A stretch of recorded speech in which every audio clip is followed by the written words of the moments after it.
गांव में एक गरीब किसान रहता था। उसको एक बेटा और एक बेटी थी। किसान अपने बेटे का विवाह करके कुछ साल के बाद अपनी बेटी का भी विवाह एक अमीर घर में कर देता है। बेटी बहुत अमीर घर में गई थी। उसके घर में नौकर चाकर काम करते थे। किसान अपने दोनों बच्चों का विवाह करके इस दुनिया से चला जाता है। बेटी को धन की तो कमी नहीं था, पर वहीं बेटा बहुत गरीब था। किसी तरह खेती मेहनत मजदूरी करके अपने परिवार का पालन पोषण करता था। उसकी पत्नी भगवान भोलेनाथ की बहुत बड़ी भक्त थी। गरीब होने के बाद भी वह भगवान से कोई शिकायत नहीं करती थी। वह थोड़े में ही गुजारा कर लेती और अपने परिवार के साथ खुशी से रहती थी। वहीं उसके पति की बहन धन ज़्यादा होने के कारण घमंडी थी। वह अपने भाई के गरीबी के कारण उससे कोई रिश्ता नहीं रखना चाहती थी। उसकी बहन धन के घमंड में इतनी चूर थी कि अपने भाई को देखना तक पसंद नहीं करती थी। समय बीतता गया और बहन के ननद की शादी हुई। उसने अपने भाई को बुलाया तक नहीं। किसी तरह उसके भाई को पता चला और वह बिना बुलाए ही बहन के घर शादी में चला जाता है।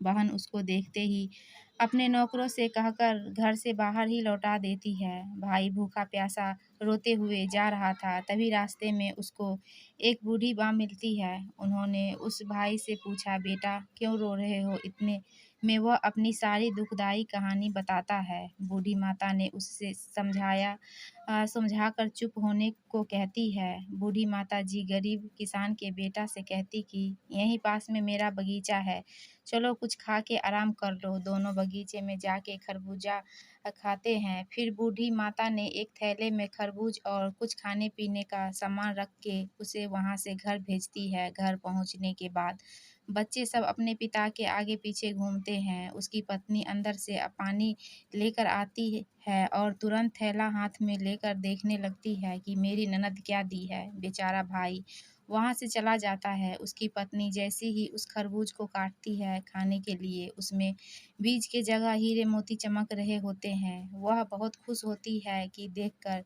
फिर अपने पति के पास जाकर कहती कि दीदी को हमारी गरीबी देखा नहीं गया, इसलिए इतने सारे धन दी है। बेचारा किसान भाई सोच में पड़ जाता है और किसी से कुछ कहता नहीं है। अब बेचारा भाई भी बहुत धनी और पैसे वाला हो गया। भाई के अमीर होने की खबर धन के घमंड में चूर रहने वाली बहन को पता चला और वह बिना बुलाए अपने मायके यानी भाई के घर आती है। यह देखकर भाई मन में सोचता है कि जब मेरे पास धन नहीं था तो बहन मुझे देखना तक पसंद नहीं करती थी।